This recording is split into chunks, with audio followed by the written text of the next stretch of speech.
مفتی طارق مسعود کے بیانات کے لیے طارق مسعود آفیشیل کو سبسکرائب کریں۔ طارق مسعود آفیشیل۔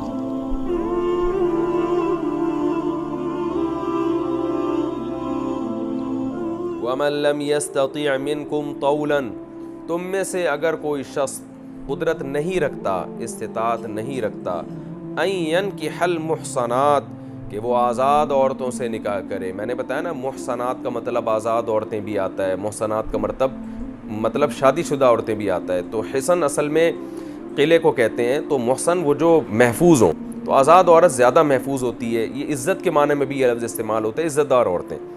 تو مراد یہاں پر ہے آزاد عورتیں۔ اللہ تعالیٰ فرماتے ہیں تم میں جو لوگ آزاد عورت سے نکاح کی طاقت نہیں رکھتے، آزاد سے مراد المؤمنات، مومن آزاد عورتوں سے نکاح کی طاقت نہیں رکھتے، فَمِمَّا مَلَكَتْ أَيْمَانُكُمْ، فَمِن اصل میں تھا من، ما ملا کے پڑھا جاتا ہے مما، فَمِن یہاں لفظ محذوف ہے انکحو، یعنی فن کی ہو تو نکاح کرو تم، مما ان عورتوں سے، ملکت ایمانکم جن کے تمہارے دائیں ہاتھ مالک ہیں، یعنی تمہاری باندیاں، ان عورتوں سے تم نکاح کر لو۔ پھر تمہاری باندیوں کا مطلب مسلمانوں کی باندیاں، یہ مطلب نہیں ہے کہ تمہاری اپنی باندی، کیونکہ اپنی باندی سے نکاح نہیں ہوتا۔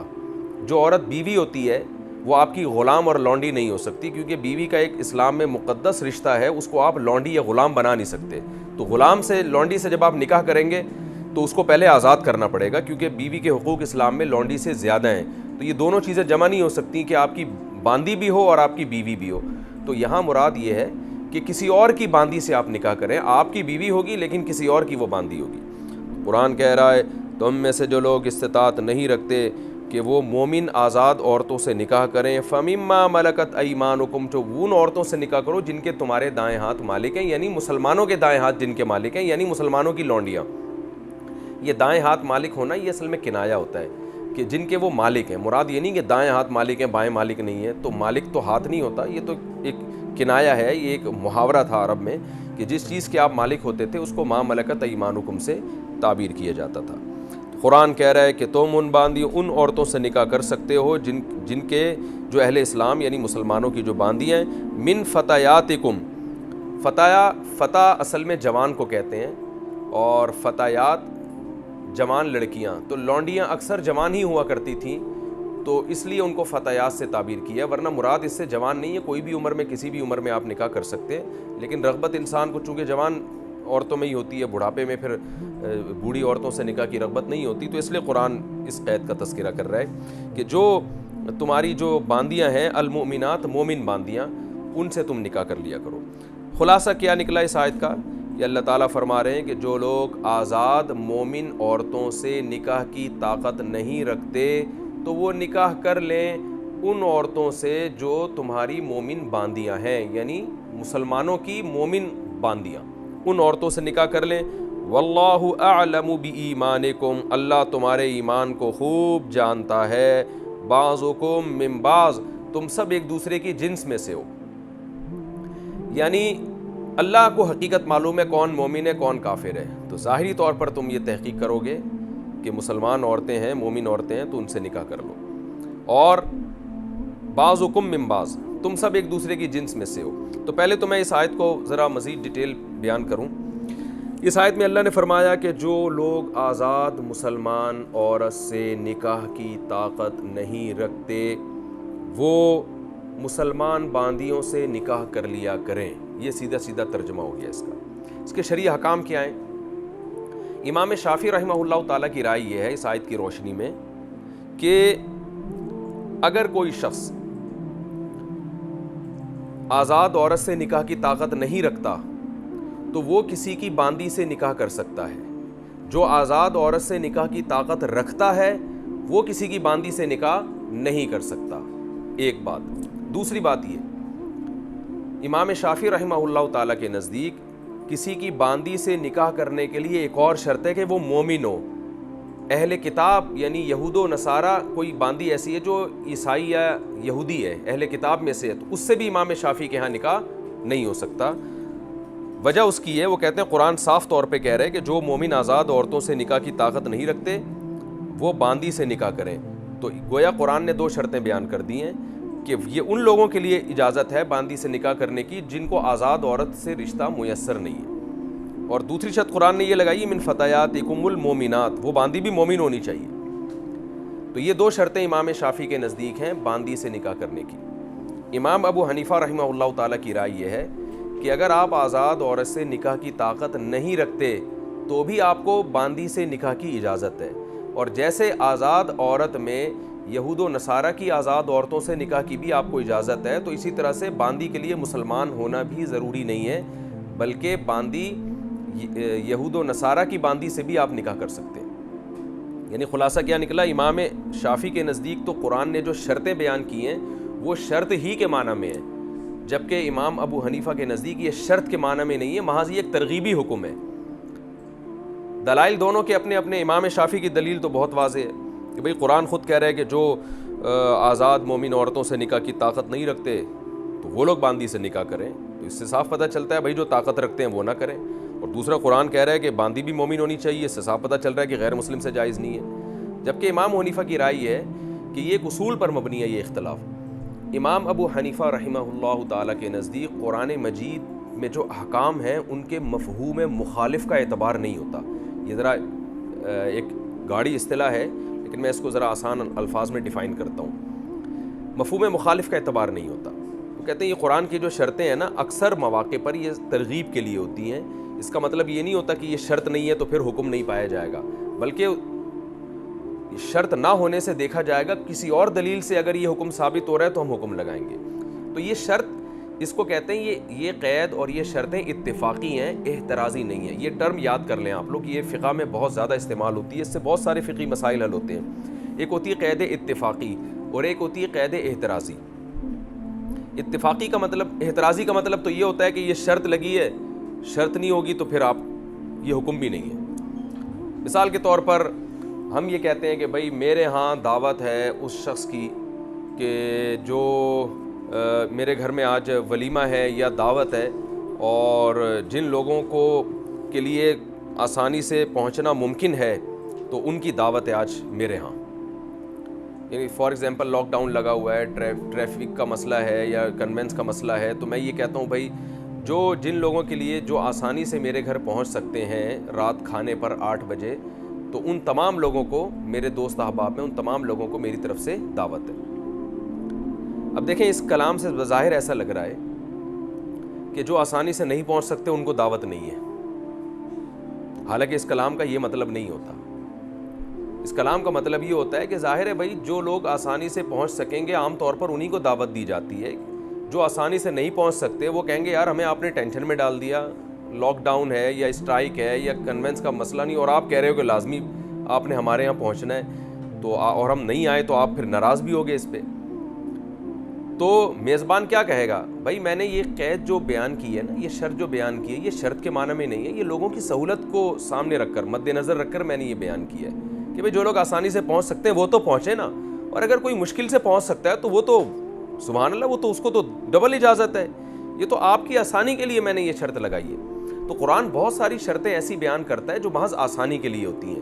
اس کی مثال ہے جیسے ابھی ہم نے پچھلے درس میں پڑھا تھا کہ قرآن کہہ رہا ہے وَرَبَائِبُكُمُ اللَّاتِي فِي حُجُورِكُم مِّن نِّسَائِكُمُ اللَّاتِي دَخَلْتُم بِهِنَّ. تم اگر کسی خاتون سے نکاح کرتے ہو تو تمہاری سوتیلی بیٹیاں جو تمہاری گود میں پلتی ہیں اور تمہارے زیر تربیت رہی ہیں، ان سوتیلی بیٹیوں سے نکاح تمہارے لیے جائز نہیں ہے. اس سے کیا لگ رہا ہے کہ اگر سوتیلی بیٹی گود میں نہ پلتی ہو اور آپ کے پرورش میں بڑی نہ ہوئی ہو تو پھر کیا جائز ہے نکاح؟ پوری امت کا اجماع ہے پھر بھی جائز نہیں ہے. کیوں؟ حالانکہ قرآن تو کہہ رہا ہے تمہاری وہ سوتیلی بیٹیاں جو تمہاری گود میں پلی ہوں، تمہارے زیر تربیت ہوں. یہ قید جو قرآن بیان کر رہا ہے یہ اس لیے بیان نہیں کر رہا کہ گود میں نہ پلی ہوں تو نکاح حرام ہے. یہ اس لیے بیان کر رہا ہے کہ عام طور پہ ایسا ہوتا ہے کہ جس خاتون سے انسان نکاح کرتا ہے، صحابہ کے دور میں ایسا ہی ہوتا تھا کہ ان کی بیٹیوں کو بھی پھر یہ سوتیلا باپ پالتا تھا، کیونکہ بیوہ سے نکاح کرتے تھے اور پھر ان کی یتیم بچیوں کو پالا کرتے تھے. تو قرآن ایک ترغیب دے رہا ہے کہ یتیم بچی سے تم کیسے نکاح کر سکتے ہو, سوتیلی بیٹی سے, یہ تو تمہاری گود میں پلتی ہے, تمہاری بیٹیوں کی طرح ہی ہے. تو یہ مطلب نہیں ہے کہ اگر وہ کسی اور کی گود میں پلی ہے تو نکاح حلال ہے.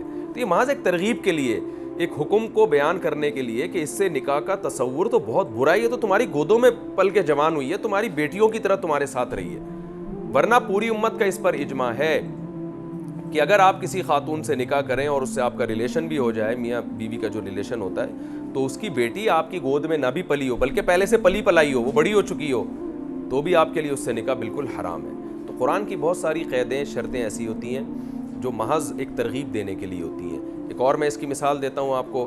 قرآن مجید میں اللہ تعالیٰ کا ارشاد ہے, وَلَا تُكْرِهُوا فَتَيَاتِكُمْ عَلَى الْبِغَاءِ إِنْ أَرَدْنَا تَحَصُّنًا. سورہ نور کی آیتیں ہیں کہ تم اپنی باندیوں کو زنا پر مجبور مت کیا کرو اگر وہ بچنا چاہتی ہیں. عبداللہ بن ابی منافق تھا, کم بخت, وہ اپنی باندیوں سے زبردستی زنا کروا کے لوگوں سے پیسے لیا کرتا تھا. تو وہ باندیاں مسلمان تھی, بہت ٹینشن میں تھیں کہ ہمیں گناہ تو نہیں ہو رہا. تو قرآن نے آیتیں نازل کی, منع کیا کہ اپنی باندیوں کو اگر وہ بچنا چاہتی ہیں گناہ سے تو مجبور مت کرو. اور اللہ نے یہ بھی فرما دیا کہ جو ان پہ زور زبردستی کر کے ان سے زبردستی گناہ جرم کروا رہا ہے وہ تو مجرم ہوگا, ان باندیوں کو گناہ نہیں ہوگا کیونکہ یہ مجبور ہو چکی ہیں. اب آپ دیکھیں یہاں اگر کوئی اس آیت میں یہ مفہوم بیان کرے کہ قرآن کہہ رہا ہے کہ باندیوں سے زبردستی زنا مت کراؤ اگر وہ بچنا چاہتی ہیں, اس کا مطلب اگر وہ نہیں بچنا چاہتی تو کیا آپ زنا کروا سکتے ہیں؟ ظاہر ہے پھر بھی نہیں کروا سکتے.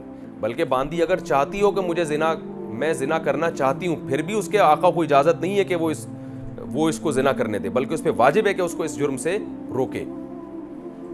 تو یہ بھی قید جو قرآن نے بیان کی ہے کہ اگر وہ جرم سے بچنا چاہتی ہیں تو ان کو زنا پر مجبور مت کرو. یہ جو شرط قرآن نے بیان کی اگر کے لفظ کے ساتھ, تو یہ شرط بھی شرط کے معنی میں نہیں ہے بلکہ محض ایک ترغیبی حکم ہے کہ مسلمان باندی عام طور پہ یہ چاہتی ہے کہ وہ زنا سے بچے, تو جو عورت چاہ رہی ہے اس کو مجبور کرنا زیادہ بڑا جرم ہے. تو امام حنیفہ رحمہ اللہ تعالیٰ کی رائے یہ ہے اس آیت کے بارے میں کہ اگر کوئی آدمی آزاد عورت سے نکاح کی طاقت رکھتا ہے پھر بھی اس کے لیے جائز ہے کہ وہ کسی کی باندی سے نکاح کرے, اور باندی کے لیے مسلمان ہونا بھی ضروری نہیں ہے. جیسے یہود و نصارہ کی عورتوں سے نکاح جائز ہے آزاد عورت سے, تو باندی سے بھی نکاح جائز ہے اگر وہ یہودی یا عیسائی ہو. اور اس کی دلیل قرآن مجید کی اس سے پہلے والی آیت ہے, وَأُحِلَّ لَكُمْ مَا وَرَاءَ ذَلِكُمْ. خود قرآن ہی میں اللہ کا ارشاد ہے کہ جو محرم رشتے قرآن نے بیان کیے ہیں, جو حرمت علیکم امہاتکم وبناتکم واخواتکم وعماتکم, یہ جو پچھلے درس میں نے پوری ڈیٹیل بیان کی, اللہ نے بتایا یہ رشتے تم پر حرام ہیں. اور اس کے بعد قرآن نے کیا احل لکم ما وراء ذالکم, اس کے علاوہ سب عورتیں تمہارے لیے حلال ہیں. تو ان میں باندیاں بھی آ گئی ہیں. اور قرآن نے یہود و نصارہ کی عورتوں سے جو نکاح کی اجازت دی ہے اس میں اللہ نے یہ فرق نہیں کیا کہ وہ آزاد ہو یا باندی ہو. اس میں قرآن نے اجازت دی ہے کہ اہل کتاب کی عورتیں تمہارے لیے حلال ہیں, تو چاہے وہ باندی ہو چاہے وہ آزاد ہو, قرآن نے اجازت دی ہے. تو ان دلائل کی روشنی میں امام حنیفہ رحمہ اللہ تعالیٰ کی رائے یہ ہے کہ اس آیت میں جو شرطیں بیان کی جا رہی ہیں یہ محض ترغیب کے لیے ہیں, ایک رہنمائی کرنے کے لیے ہیں کہ بھئی جو آزاد عورت سے نکاح نہیں کر سکتا تو کوئی بات نہیں, بغیر نکاح کے زندگی گزارنے سے بہتر ہے کہ وہ کسی کی باندی سے نکاح کر لے. یہ مطلب نہیں ہے کہ باندی سے نکاح کرنا اسی صورت میں جائز ہوگا کہ جب تک آزاد عورت سے آپ نکاح نہیں کر سکتے, یہ مطلب اس آیت کا نہیں ہے. یہ تو ایک رہنمائی کی جا رہی ہے. اس کی مثال بالکل ایسے ہے جیسے ہم نے یہ جو آیت پڑھی تھی سورہ نساء کی ابتدائی آیات جس میں اللہ تعالیٰ کا ارشاد ہے کہ وَإِنْ خِفْتُمْ أَلَّا تُقْسِطُوا فِي الْيَتَامَى فَانكِحُوا مَا طَابَ لَكُم مِّنَ النِّسَاءِ, کہ اگر تمہیں یہ خوف ہے کہ تم یتیم بچیوں کے ساتھ ناانصافی کرو گے, یتیم بچیوں کے نکاح میں ان کو پورا مہر نہیں دو گے, تو ان کے علاوہ عورتوں سے نکاح کرو, 2 3 سے 4 سے. اب آپ بتائیں اس آیت کا اگر کوئی یہ مفہوم بیان کرے کہ یہ آیت تو ان لوگوں کے بارے میں ہے جو یتیم بچیوں کے ساتھ ظلم کر رہے ہوں, ان کو 4 شادیوں کی اجازت ہے, عام آدمی کو اجازت نہیں ہے, تو یہ ظاہر ہے اجماع امت کے خلاف تفسیر ہوگی. یوں کہا جائے گا قرآن اصل میں یوں کہہ رہا ہے کہ تم اگر یتیم بچیوں کے ساتھ انصاف نہیں کر سکتے تو تمہیں کیا ضرورت ہے کہ ادھر ہی شادی کرو. تو اللہ نے تمہارے لیے 2 3 4 عورتیں حلال کی ہیں, تو جس مذہب میں اتنی عورتوں سے نکاح کی اجازت ہو اس مذہب میں کسی یتیم پر ظلم کر کے اس کو نکاح کی کیا ضرورت ہے. ایک آدمی کے پاس نکاح کا آپشن ہی نہیں ہے، وہ کہے میں تو مجبور تھا، میں تو یہی نکاح کر سکتا تھا، اس کے علاوہ کوئی آپشن نہیں تھا، تو وہ ظلم کر کے نکاح کرے اور اس کو پورا مہر نہ دے، تو وہاں تو کوئی لاجک بنتی ہے؟ تمہیں تو اللہ نے چارج کی اجازت دی ہوئی ہے۔ تو جیسے وہاں جو قرآن نے شرط بیان کی ہے کہ جو یتیم بچیوں سے نکاح نہیں کر سکتے وہ 4 شادیاں کریں، تو وہ شرط کے معنی میں نہیں ہے، محض اس معنی میں ہے کہ ان کو ایک رہنمائی کی جا رہی ہے۔ یہاں بھی امام حنیفہ رحمہ اللہ تعالیٰ فرماتے ہیں کہ جو آدمی آزاد عورت سے نکاح نہ کرے، تو قرآن یہ شرط کے طور پہ بیان نہیں کر رہا، بلکہ یہ بتا رہا ہے کہ جو آزاد عورت سے نکاح کی استطاعت نہیں رکھتا، اس کو رشتہ نہیں مل رہا، اس کے پاس اتنے وسائل نہیں ہے کہ آزاد عورت کے حقوق ادا کرے، تو قرآن رہنمائی کر رہا ہے کہ بھائی پھر کسی مسلمان باندی سے نکاح کر لو۔ تو یہاں مسلمان کی جو قید اللہ نے لگائی کہ مسلمان باندی سے نکاح کر لو، یہ قید بھی محض ترغیب کے لیے، یہ اس کا یہ مطلب نہیں ہے کہ یہود و نصارہ یہودی یا عیسائی باندی سے نکاح نہیں کر سکتے، یہ محض قید کہ کوشش یہی کرنی چاہیے کہ مسلمان باندی سے نکاح ہو۔ تو یہ ایک اختلاف تھا فقہی، یہ میں نے آپ کے سامنے بیان کیا۔ باقی اس دور میں اس اختلاف کی کوئی خاص ویلیو اس لیے نہیں ہے کہ عملی زندگی میں تو آج باندیاں ہیں ہی نہیں، تو کسی میں آزاد عورت سے نکاح کی طاقت اگر نہیں ہے تو اس کے پاس صبر کے علاوہ اور کوئی راستہ نہیں ہے۔ تو اللہ تعالیٰ فرماتے ہیں وَمَن لَّمْ يَسْتَطِعْ مِنكُمْ طَوْلًا أَن يَنكِحَ الْمُحْصَنَاتِ الْمُؤْمِنَاتِ، جو مومن عورتوں سے نکاح کی طاقت نہیں رکھتے وہ باندیوں سے نکاح کر لیں۔ وَاللَّهُ أَعْلَمُ بِإِيمَانِكُمْ، اللہ ایمان کو خوب جانتا ہے۔ بَعْضُكُم مِّن بَعْضٍ، تم سب ایک دوسرے کی جنس میں سے ہو۔ یہ اصل میں ایک اشکال کا جواب دیا جا رہا ہے کہ ظاہر ہے باندی سے نکاح کرنے میں ایک ذلت کا احساس ہوتا ہے انسان کو، میں کسی کی لونڈی سے باندی سے نکاح کیوں کروں؟ تو اس میں اللہ نے فرمایا تم سب ایک دوسرے کی جنس میں سے ہو، کیا مطلب آدم کی اولاد میں سے ہو۔ ٹھیک ہے وہ غلام ہے، وہ لونڈی ہے، لیکن ہے تو انسان نا، تو اس سے نکاح میں اتنی عار محسوس نہ کرو کہ تم بغیر نکاحی کے زندگی گزارو اور اپنے آپ کو گناہوں میں ڈال دو۔